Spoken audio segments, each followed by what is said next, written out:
इलाहाबाद विश्वविद्यालय पीजी प्रवेश परीक्षा 2026 एमकॉम के रिगार्डिंग ये वीडियो है। जो इतने बच्चे एमकॉम के लिए फॉर्म फिल किए हैं उनके लिए ये वीडियो जानना देखना बहुत जरूरी है, क्योंकि अगर आप शुरू के 10-12 मिनट वीडियो नहीं देखते हो ना, तो याद रखना कि आप गलती कर दोगे। जो गलती करोगे उसकी भरपाई कहीं नहीं है। बस सही है कि एंट्रेंस क्रैक नहीं हो पाता है। मैं आपको बता रहा हूँ किस पार्ट पे आपको फोकस करना है, क्या पढ़ना है। मतलब एग्जाम से 2 घंटे पहले तक का मैं बता रहा हूँ क्या पढ़ के जाओ। टॉप 20 टॉपिक्स बताऊंगा, प्रीवियस क्वेश्चन के आधार पर क्या क्वेश्चन आ सकते हैं, बहुत सी चीज। आपको पता है आपका एमकॉम का जो सिलेबस है 16 टॉपिक्स में, या कह सकते हो 16 यूनिट्स में आपके डिवाइड है। इन 16 टॉपिक में आपको क्या क्या पढ़ना है, किनको छोड़ देना है, ये मैं बताऊंगा। ठीक है, तो मैं पहले 16 टॉपिक आपको बता दे रहा हूँ। जैसे मान लो कि पहला है आपकी सांख्यिकी स्टैटिस्टिक्स, सेकंड में आ जाते हैं बिजनेस ऑर्गेनाइजेशन मैनेजमेंट यानी व्यवसाय संगठन एवं प्रबंधन। ठीक, इसके बाद इनकम टैक्स आयकर आ जाता है। उसके बाद कॉस्ट अकाउंटिंग यानी लागत लेखांकन। इसके बाद फाइनेंशियल अकाउंटिंग आ जाती है, वित्तीय लेखांकन आपकी आ जाती है। उसके बिजनेस लॉ यानी व्यावसायिक विधि आ जाती है, कंपनी लॉ आ जाता है। उसके बाद बिजनेस फाइनेंस आ जाता है, कंप्यूटर एंड बिजनेस कम्युनिकेशन आ जाता है, ऑडिटिंग, जीएसटी, मार्केटिंग। ठीक है, ह्यूमन रिसोर्सेज मैनेजमेंट, मानव संसाधन प्रबंधन आ जाता है। इसके बाद इंश्योरेंस, बैंकिंग और बिजनेस डेवलपमेंट एंड इकोनॉमिक आ जाता है इसके अंतर्गत। ठीक है, यानी कि व्यावसायिक, पर्यावरण एवं अर्थशास्त्र। ये 16 टॉपिक्स में आपको सबसे ज्यादा एमसीक्यूज किसमें से आएगा वो आप ध्यान रखिएगा। अकाउंटिंग स्टैंडर्ड, जर्नल एंट्रीज और आपके डिप्रेशिएशन, इनसे आएगा। इसके बाद मतलब 16 जो यूनिट्स है, प्रत्येक यूनिट्स में से कहां से क्वेश्चन आपके ज्यादा आएंगे वो मैं बता रहा हूँ। ठीक है, तो पहला बता दिया। Second, ratio analysis, break even point यानी बीईपी, इससे रहेगा। उसका मैनेजमेंट फंक्शन यानी प्लानिंग, ऑर्गेनाइजेशन, कंट्रोलिंग, ये जो तीनों चीजें हैं मैनेजमेंट फंक्शन, इससे क्वेश्चन आपके आएंगे। उसके बाद जो फाइल, टेलर, मैस्लो और हरबर्ग के सिद्धांत, इनसे आपके क्वेश्चन रहेंगे। इनकम टैक्स की basic definition and residential status, इससे क्वेश्चन आपके रहेंगे। ठीक है, इसके बाद आपकी जीएसटी की बेसिक जो है टर्मिनोलॉजी आपको पढ़ना है, जैसे सीजीएसटी, एसजीएसटी और आपका आईजीएसटी, ये सब याद रखना है। ठीक, पढ़ना है। उसके बाद कंपनी एक्ट के आधारभूत प्रावधान, ये इंपॉर्टेंट रहेगा। उसके बाद जो है नेगोटिबल इंस्ट्रूमेंट कॉन्ट्रैक्ट एक्ट, ये सब दोनों चीजें देखना है। उसके बाद banking function and RBI, marketing mix, 4P 7P, product life cycle, ये इंपॉर्टेंट रहेगा आपकी। ये 16 में से मैंने बताया कि क्या क्या है। अब समय भैया कम है, तो कम समय में पहले जो टॉपिक को पकड़ो जिससे ज्यादा क्वेश्चन आपके बने। तो फाइनेंशियल अकाउंटिंग का आपकी गोल्डन टॉपिक है, 6 से लेकर 7 क्वेश्चन आपके बनने की संभावना है। फाइनेंशियल अकाउंटिंग पढ़ो, कॉस्ट अकाउंटिंग पढ़ो, स्टेटिस्टिक्स पढ़ो और बिजनेस ऑर्गेनाइजेशन एंड मैनेजमेंट, ये चार गोल्डन टॉपिक आपके रहेंगे। इसके बाद सेकंड प्रायोरिटी पे आप क्या रखोगे, marketing, HRM, income tax, business law, company law, ठीक है, बैंकिंग, जीएसटी, ऑडिटिंग, ये सब चीजें। ठीक, इंश्योरेंस वगैरह ये सब नॉर्मल में आपके रहेंगे, नहीं सबसे 2 से 4 क्वेश्चन बनेंगे।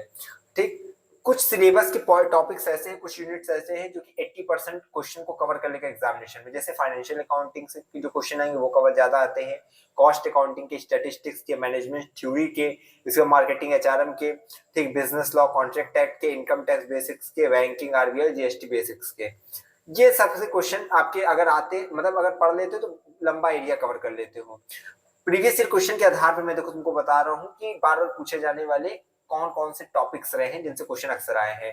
क्वेश्चन सेम नहीं रहता लेकिन टॉपिक सेम रहता है। ठीक है, टॉपिक सेम रहता है, सिलेबस सेम रहता है। तो फाइल की जो 14 प्रिंसिपल है उससे आते हैं क्वेश्चन। ठीक है, उसके बाद टेलर का साइंटिफिक मैनेजमेंट, मैस्लो की नीड हैरी थ्योरी, ठीक है, उसके बाद अकाउंटिंग कॉन्सेप्ट एंड कन्वेंशन, उसके बाद जो है ट्रायल बैलेंस, डेप्रिसिएशन, ठीक है, उसके बाद तो रिफ्रैक्शन ऑफ एरर्स, इसका mean, median, mode, standard deviation, ठीक है, ब्रेक इवन एनालिसिस, ये सब ध्यान रखिएगा जिससे सवाल आते हैं हर साल। Contract act and consideration, company types, GST जो एंड इनपुट टैक्स क्रेडिट, ठीक। इसके बाद जो आरबीआई के कार्य, मार्केटिंग मिक्स, 4P 7P जो मैंने बताया था। उसके बाद ह्यूमन रिसोर्स प्लानिंग, इनसे क्वेश्चन आते हैं। ठीक, तो अगर आप इसको पढ़ोगे तो आपका काम हो जाएगा। मतलब इस साल के लिए कुछ टॉपिक्स बता रहा हूँ, जैसे अकाउंटिंग स्टैंडर्ड पढ़ लो, जीएसटी स्ट्रक्चर पढ़ लो, डिजिटल बैंकिंग पढ़ लो, ये इस साल के लिए मैं बोल रहा हूँ। ठीक है, फाइनेंशियल रेशियोज पढ़ लो, एचआरएम मोटिवेशन थ्योरी पढ़ लो, बिजनेस एनवायरमेंटल के जो फंडामेंटल है, घटक है, उनको पढ़ लो। ठीक है, फाइनेंशियल रेशियोज इसको पढ़ो। लेकिन ये जिस सवाल फंसता है पढ़ने को तो ठीक है, आप मैंने बोल दी ये पढ़ो, जैसे मान लो बिजनेस ऑर्गेनाइजेशन एंड मैनेजमेंट, मैंने बोला अभी बोला ना पढ़िए इंपॉर्टेंट है, तो इसमें भी क्या पढ़ोगे, सब नहीं पढ़ना, घोल के सब नहीं पी जाओगे, समय कम है। इसमें आपको पढ़ना क्या, परिभाषा, ठीक, जैसे बिजनेस ऑर्गेनाइजेशन एंड मैनेजमेंट जो है इसमें आप परिभाषा पढ़ो, डिफिनीशन के संसाधनों का नियोजन एवं नियंत्रण, ठीक, मुख्य विचारक इसमें पढ़ लो, जैसे हेनरी फायोल है, ठीक है, F.W. टेलर है, इस पे पीटर ड्रकर है, ये सब पढ़िए। महत्वपूर्ण सिद्धांत इसके अंतर्गत जो आते हैं, जैसे फायोल का 14 सिद्धांत, ठीक है, टेलर का साइंटिफिक मैनेजमेंट, मैस्लो का आवश्यकता पदानुक्रम सिद्धांत, इसके बाद हर्बर्ट का जो है 2 फैक्टर थ्योरी, ठीक है, वन लाइनर में आपसे मान लो यूनिटी ऑफ कमांड, ठीक है, एक कर्मचारी एक अधिकारी, इस तरह से सवाल आपके आ सकते हैं, किसका है, क्या है, कैसे है। इसके बाद सेकंड टॉपिक आ जाता है फाइनेंशियल अकाउंटिंग। इसमें पढ़ना क्या है, जर्नल पढ़ो, लेजर पढ़ो, ट्रायल बैलेंस पढ़ो, डेप्रिसिएशन पढ़ो, फाइनल अकाउंट पढ़ो, अकाउंटिंग कॉन्सेप्ट पढ़ो, ठीक है, ये चीजें आपको महत्वपूर्ण रहेगी। स्टैटिस्टिक्स में देखा जाए तो मीन मीडियन मोड, इसको आप पढ़िए। इसके बाद जो है कोरिलेशन पढ़िए, सहसंबंध, प्रतिगमन यानी जो है रिग्रेशन, ठीक, इसके बाद इंडेक्स नंबर, स्टैंडर्ड डेविएशन, ये सब चीजें पढ़िए, ये इंपॉर्टेंट रहेगा। बिजनेस लॉ में इंडिया कॉन्ट्रैक्ट एक्ट 1872 पढ़ लीजिएगा, ठीक है, ऑफर एंड जो है एक्सेप्टेंस पढ़िए, कंसिडरेशन, वॉइड एग्रीमेंट, ठीक है, निगोशियबल इंस्ट्रूमेंट, चेक, बिल, उसका जो है प्रोमिसरी नोट, ये सब चीजें ध्यान रखना है। मार्केटिंग में आप 4 Ps, product price, place, promotion, product life cycle, marketing segmentation, ये पढ़िएगा, ठीक। अब कुछ ऐसे अध्याय हैं जिनका आपको वन लाइनर, ठीक है, या जिसका ब्रीफ पढ़ना ये मैं बता दें, जैसे मान लो इंश्योरेंस है, उसकी केवल वन लाइनर पढ़ लीजिए, ठीक है। कंप्यूटर एंड बिजनेस कम्युनिकेशन है, इसको थोड़ा पर्याप्त समय देकर पढ़िए, ठीक है। ऑडिटिंग में केवल जो है आप डिफिनीशन पढ़ लीजिए, ऑडिटर ड्यूटीज पढ़ लीजिए, बहुत हो जाएगा आपका काम। कंपनी लॉ में टाइप ऑफ कंपनी, ठीक है, उसके बाद जो है मेमोरंडम आर्टिकल, ये सब पढ़िए, आपका हो जाएगा। बिजनेस फाइनेंस में आप जो है रेशियो एवं कॉस्ट, कैपिटल, ये सब चीजें पढ़ो, क्योंकि यहाँ से हो जाएगा आपका, ठीक। बिजनेस इन्वायरमेंट में आपके बेसिक कॉन्सेप्ट पढ़ोगे, काम आपका चल जाएगा, ठीक। और बाकी अगर आपके पास बिल्कुल समय नहीं तो ये सब छोड़िएगा, इन को जो मैं बोलने जा रहा हूँ। अब इंश्योरेंस की विस्तृत पॉलिसियां, ऑडिटिंग की विस्तृत प्रक्रिया, बिजनेस कम्युनिकेशन के लंबे सिद्धांत, एडवांस टैक्स जो है कंप्यूटेशन, ये सब छोड़ दीजिएगा, ठीक है, इसमें ज्यादा दिमाग नहीं लगाना है। 4 से 5 दिन है तो आप पहले दिन क्या पढ़ना स्टार्ट करेंगे, फाइनेंशियल अकाउंटिंग पढ़ो, कॉस्ट अकाउंटिंग पढ़ो, ये पहले दिन पढ़ डालो। दूसरे दिन स्टैटिस्टिक्स मैनेजमेंट पढ़ लो। तीसरे दिन income tax, business law, computer law, ये सब पढ़ डालो। चौथे दिन मार्केटिंग, एचआरएम, बैंकिंग, जीएसटी, ये पढ़ लो, ठीक। 4 दिन में आप इस तरह खत्म करेंगे, लेकिन 8 से 10 घंटे आपको पढ़ने पड़ेंगे, ठीक है।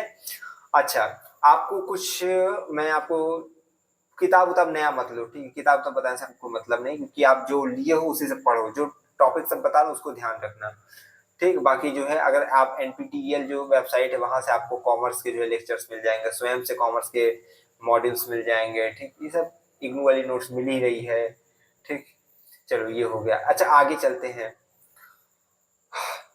आपको मैं और क्या बता दूं, हाँ, जैसे एग्जामिनेशन जिस दिन है उस दिन पे आप अपना Fayol, Taylor, Maslow, accounting formula, GST basic, banking and RBI, ये सब सवाल आप पढ़िएगा, ठीक। Thank you so much to all of you. इतना ही पढ़ना है अभी, बाकी मैं आपको बाद में बता दूंगा, ठीक है, कि नहीं इतना पढ़ लीजिए, इतना काफी है आप लोग के लिए, क्योंकि लाइट भी चली गई है। हाँ, ये चीज है कि एमसीक्यूज अगर मैं आपको समझा दूं, क्योंकि लाइट देखो है नहीं, लेकिन अगर समझ लोगे तो आपके लिए सही रहेगा। एमसीक्यूज बहुत इसमें, मतलब मान लो किस तरह पढ़ेंगे, किस तरह, ठीक। जैसे मान लो तुमको मैं बता रहा हूँ फॉर एग्जांपल से अकाउंटिंग इक्वेशन, नहीं ऐसे नहीं, 14 प्रिंसिपल किसके हैं, तो आप बोलोगे हेनरी फायोल के हैं, ठीक है। मैस्लो थ्योरी में सर्वोच्च आवश्यकता सेल्फ एक्चुअलाइजेशन की है, ठीक है। ट्रायल बैलेंस का उद्देश्य क्या है, अर्थमेटिक एक्यूरेसी, इस तरह करके आपको बहुत आएंगे। जैसे कॉस्ट शीट किससे संबंधित है, कॉस्ट अकाउंटिंग से संबंधित है। मीन किसका औसत है, अर्थमेटिक एवरेज का है। मीडियन क्या है, मध्यमान है। मोड क्या है, बहुलक है, ठीक है। कोरिलेशन का मान +1 क्या दर्शाता है, पूर्ण धनात्मक संबंध दर्शाता है। कॉन्ट्रैक्ट एक्ट कब पारित हुआ था, 1872 में। कंसिडरेशन का अर्थ क्या है, प्रतिफल, ठीक है। इसके बाद जो है आपके चेक किस प्रकार का, किसका प्रकार है, बिल ऑफ एक्सचेंज का है। बहुत सी चीजें है ना, इस तरह आप वन लाइनर तैयार करो बेटा जी, तब जाके काम होगा, ठीक। तो आपको आवश्यक क्या क्या पढ़ना है, अकाउंटिंग, ठीक है, पढ़िए। स्टैटिस्टिक्स पढ़िए, मैनेजमेंट पढ़िए, मार्केटिंग, एचआरएम, बिजनेस लॉ पढ़िए। रिवीजन मतलब एक बार केवल जो सरसरी निगाह में पढ़ना, auditing, business finance, company law, business communication, business environment, GST basic, ये सब पढ़ो, हो जाएगा काम, ठीक। और बाकी अगर बिल्कुल समय ना रहेगा तो इन सब टॉपिक्स को छोड़ना जो मैं बोलने जा रहा हूँ, जैसे इंश्योरेंस डिटेल छोड़ दो, कॉम्प्लेक्स ऑडिट प्रोसीजर छोड़ दो, एडवांस टैक्स प्रॉब्लम छोड़ दो, डीप लीगल एक्सपेक्टेशन छोड़ दो, इंश्योरेंस पॉलिसी टाइप छोड़ दो, एडवांस जो है कंप्यूटेशन छोड़ दो, ये सब छोड़ दो, कोई दिक्कत नहीं आएगी। ठीक, तो ये सब चीजें जो मैंने बताई है बहुत अच्छे से पढ़िए। ठीक है, जो 50 में एमसीक्यूज आपको क्या बताऊं, अब इसमें लाइट चली गई इसलिए नहीं बोल रहा हूँ, लेकिन 50 एमसीक्यूज बता देता आज, मतलब 30-35 तो बता ही देता। जैसे मान लो इंडेक्स नंबर किस विषय का भाग है, स्टैटिस्टिक्स का, स्टैंडर्ड डेविएशन किसका वहां पे, डिप्रेशन डिस्पर्शन का। ठीक है, इसके बाद करंट रेशियो बराबर करंट एसेट्स करंट लाइबिलिटी, ये सब चीजें है ना। उसके प्रोमिसरी नोट्स में कितने पक्ष होते हैं, 2। इसके बाद बिल ऑफ एक्सचेंज में कितने पक्ष हैं, 3। इसके बाद एचआरडी का फुल फॉर्म क्या है, ह्यूमन रिसोर्स डेवलपमेंट। ठीक है, 4P प्रमोशन का अर्थ क्या है, प्रचार। एमकॉम एंट्रेंस, मतलब ये चीजें, मतलब स्कोरिंग एरिया क्या है, अकाउंटिंग प्लस मैनेजमेंट, अगर इतना कर लोगे तो काम हो जाएगा। ठीक है, इनडायरेक्ट टैक्स का उदाहरण क्या है, जीएसटी। डायरेक्ट टैक्स का उदाहरण क्या है, इनकम टैक्स। ठीक है, इंश्योरेंस में रिस्क ट्रांसफर होता है, हाँ या ना, तो होता है हाँ।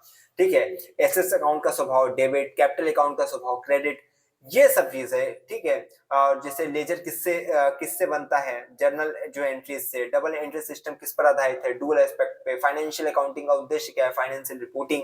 ठीक, ऑडिटर का मुख्य कार्य क्या है, खातों का परीक्षण। एचआरएम का मुख्य कार्य क्या है, मानव संसाधन प्रबंधन। ठीक है, फाइनेंशियल अकाउंट का उद्देश्य फाइनेंशियल रिपोर्टिंग।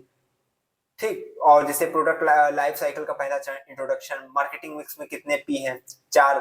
आरबीआई का राष्ट्रीयकरण कब हुआ, 1949। आरबीआई की स्थापना कब हुई, 1935। ठीक है, कंसिडरेशन का अर्थ प्रतिफल। चेक किसका प्रकार है, बिल ऑफ एक्सचेंज का। तो बहुत सी चीजें मैंने बता दी, इतना काफी बेटा जी, इतना पढ़िए, कल्याण हो जाएगा। ठीक है, बाकी आपका पेपर अच्छा जाए इसके लिए हमारी आपको जो है बहुत बहुत शुभकामनाएं हैं। टेलीग्राम इंस्टाग्राम से जुड़े रहिए। ठीक है, कहीं ना कहीं लिंक मिल जाएगी चैनल पे, ढूंढ डाल लीजिए। बाकी जुड़े रहिए यहाँ से। Thank you so much to all of you. Video अच्छी लगी लाइक कर देना, अपने दोस्तों को शेयर करना जो एमकॉम का एंट्रेंस देने जा रहे हैं। ठीक, धन्यवाद।